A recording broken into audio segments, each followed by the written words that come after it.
Let us now learn another special function known as the beta function. Beta function is a function of two arguments. The arguments can be written as m and n. So the beta function is defined as beta m comma n is equal to integral 0 to 1 x to the power of m minus 1 into 1 minus x to the power of n minus 1 dx, where both m and n are positive.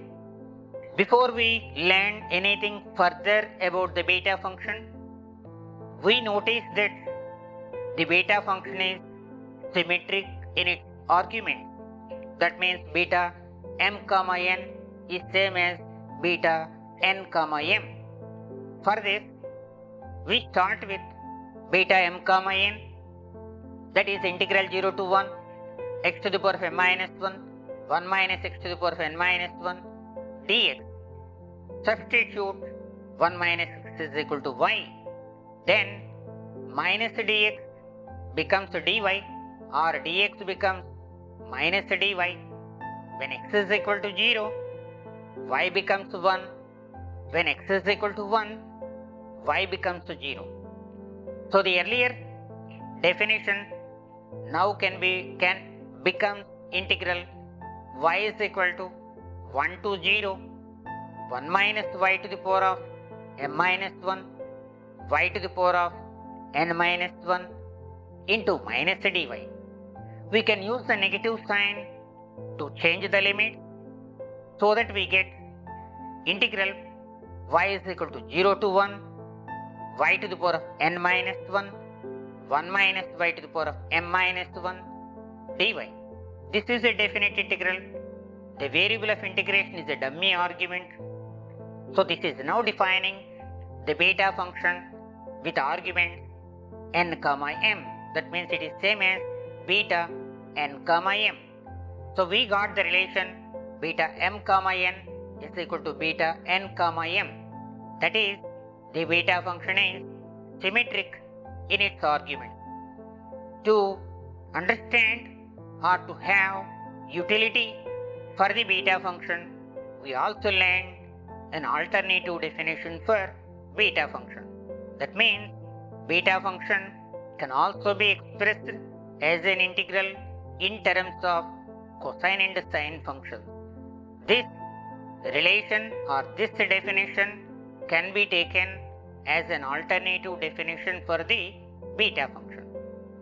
To get the alternative definition, we start with beta m comma n.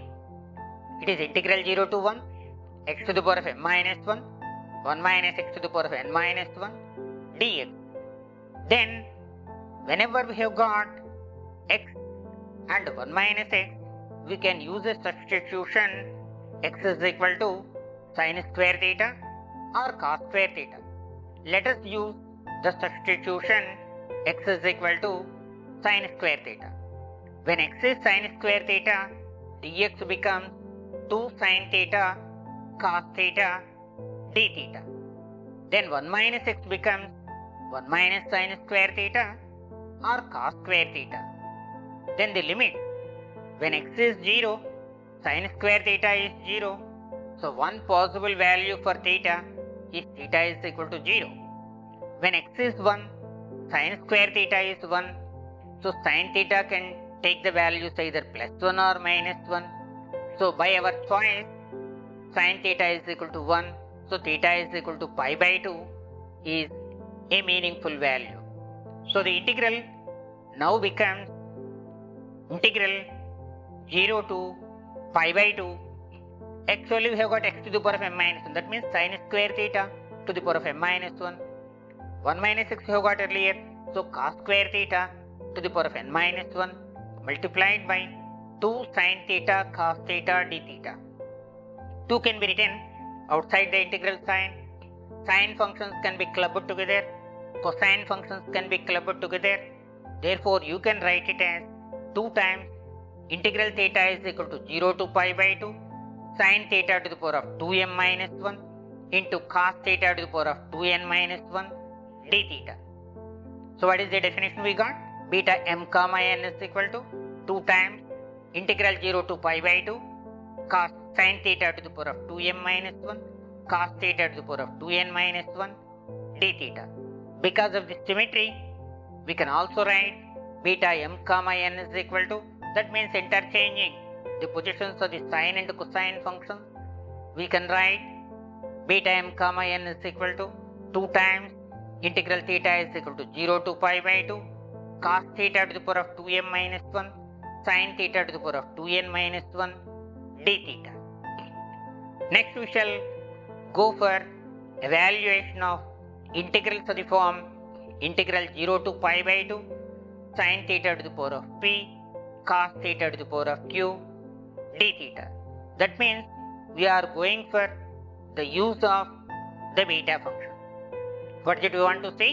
We want to see how to evaluate integral 0 to pi by 2 sin theta to the power of p cos theta to the power of q d theta. Now comparing with the definition 2 times sin square sin theta to the power of 2m minus 1 cos theta to the power of 2n minus 1 d theta, we notice that the coefficient 2 is missing. Then in place of 2m minus 1 we are having p, in place of 2n minus 1 you are having q. So this integral can be written in terms of beta functions by first knowing what is the relation between m and p, n and q. When 2m minus 1 is equal to p, m is equal to p plus 1 by 2, n is equal to q plus 1 by 2. So that the given integral, that is integral 0 to p sin theta to the power of p cos theta to the power of q d theta is equal to half of p plus 1 divided by 2 comma q plus 1 divided by 2. Now we can also see what happens when either p or q is 0.